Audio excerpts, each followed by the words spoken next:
Who were the most powerful female rulers in history? Are the most powerful women in history? One of the most powerful women in history that hasn't been mentioned on this list is Olga of Kiev. She was the regnant of the Kievan Rus, which was a proto-Ukraine/Russia.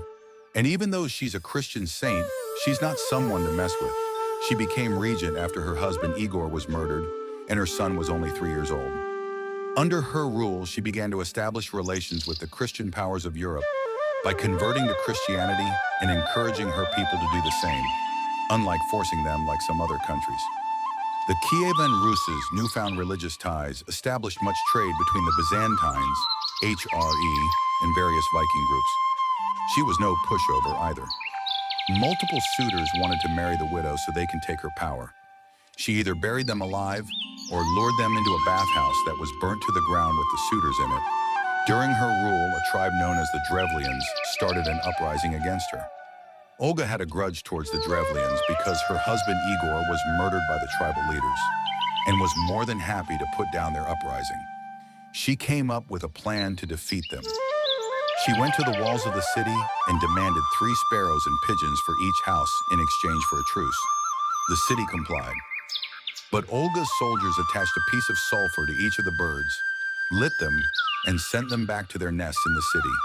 Having nests set on fire on top of wooden buildings practically razed the city to the ground, and she was canonized as a saint. Now, while the validity of this story may be hazy, she nonetheless established the Kievan Rus as a European power until the Mongol invasion centuries later. She might not be particularly well known, but I'd say Shajar al-Dor. Also known as Khalil, she was initially sold as a slave for Nejm el-Din, an Egyptian prince. She gave him a son, Khalil, hence the alias, and he married her not too late after.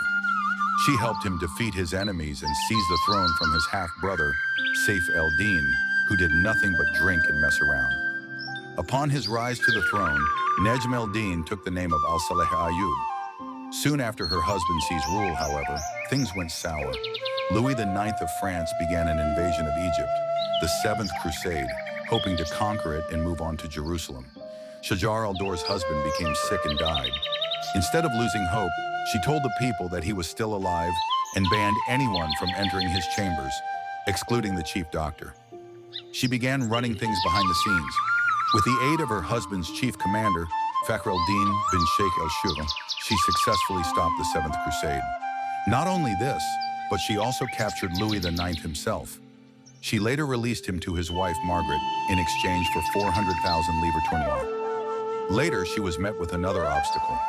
Turan Shah, one of al-Saleh Ayyub's sons, had risen to the throne.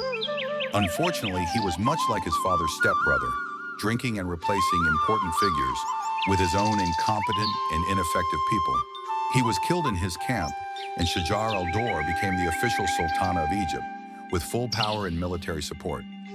Some were unhappy to see a woman on the throne, and so to silence them, she married Ez-el-Din Aybak, an emir who was her husband's food taster and accountant. Whether he became the true ruler or she continued to rule behind the scenes is disputed. Later, Aybak married another woman. The former sultana felt betrayed and had him killed in revenge.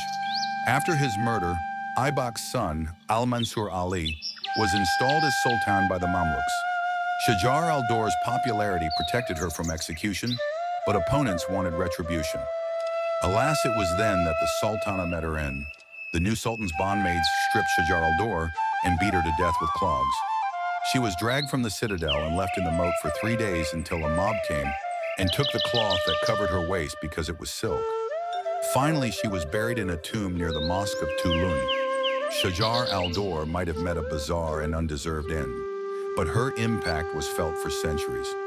With her husband, she created the Mamluk dynasty, which would repel both Mongol and Crusader forces and rule until the apparition of Ottoman Sultan Selim I in 1512, who would defeat both Mamluk Egypt and Safavid Persia.